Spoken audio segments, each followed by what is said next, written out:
اور ایک اور روایت میں ہے کہ 3 اس پہاڑی کا بھی نام ہے جس پر اللہ کے ایک پروفٹ حضرت نوح علیہ السلام نے لگ بھگ 950 سال تک لوگوں کو ایک اللہ کی طرف بلایا۔ تو یہ ایک چیز ہوئی۔ اب دوسری چیز طور سینین، تو طور سینین ہے وہ پہاڑ جس پر حضرت موسیٰ علیہ السلام نے اللہ سے بات کی۔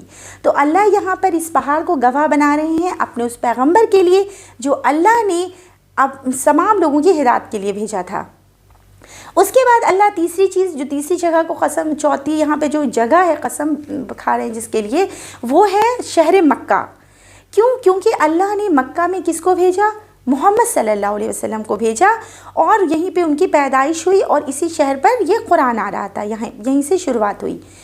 تو یعنی اللہ رب العزت جو ہے نا انسانوں کو کہہ رہے ہیں کہ دیکھو تم میرے ان 3 بندوں کو، ان 4 بندوں کو، ان پیغمبروں کو دیکھو۔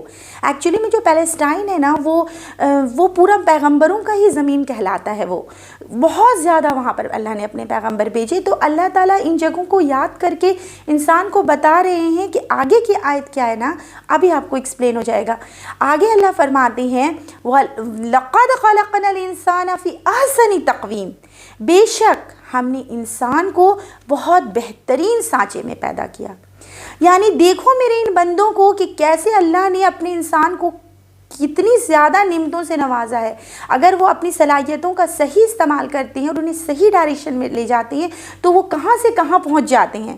اللہ اپنے ان آئیڈیل نبیوں کی مثال ہمارے سامنے پیش کر رہے ہیں کہ ان کو دیکھو اور سمجھو کہ انسان کو میں نے سچ مچ کیسا بنایا۔ اللہ نے انسان کو دیکھیے بے شمار صلاحیتیں دیں، جسمانی طور پر بھی بہت زیادہ اللہ نے انسان کو خوبصورت بنایا، اور ذہنی طور پر بھی اللہ نے انسان کو بے شمار صلاحیتیں دی ہیں۔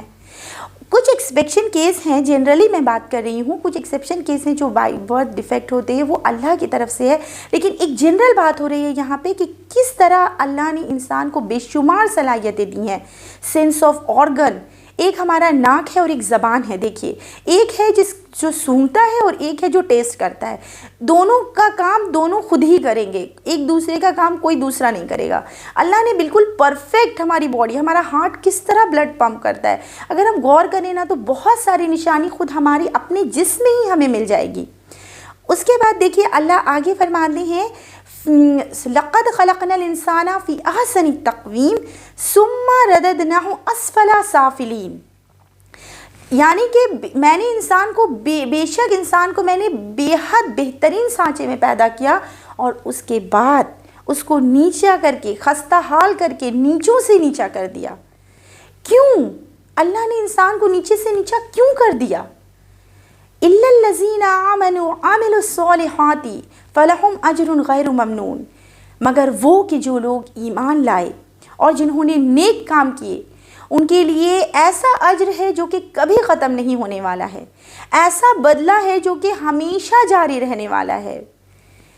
اللہ نے یہاں پر بہت بڑی بات بہت چھوٹے لفظوں میں کہی ہے۔ یہی تو قرآن کی خاصیت ہے کہ بہت کم الفاظ میں اللہ بڑی بات کہتے ہیں۔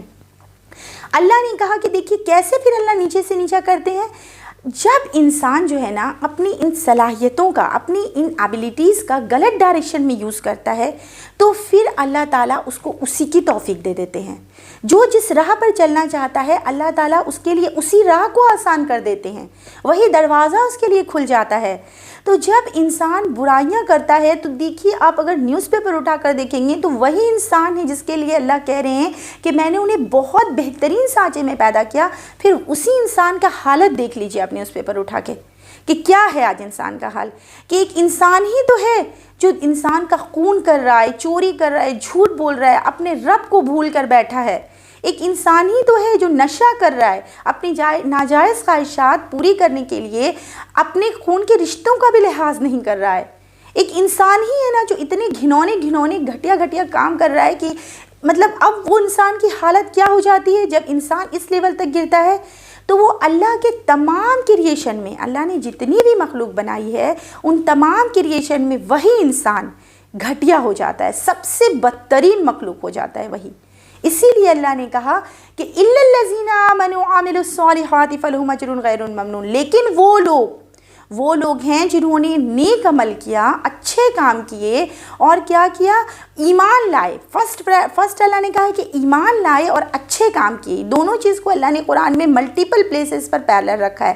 ان دونوں چیز کو جن لوگوں نے کیا، وہ لوگ جو ہے نا، ان کو اللہ نے جس سانچے میں پیدا کیا تھا، جس ڈھنگ پہ اللہ نے پیدا کیا تھا، وہ لوگ اپنی اس پوزیشن کو مینٹین کرتے ہیں۔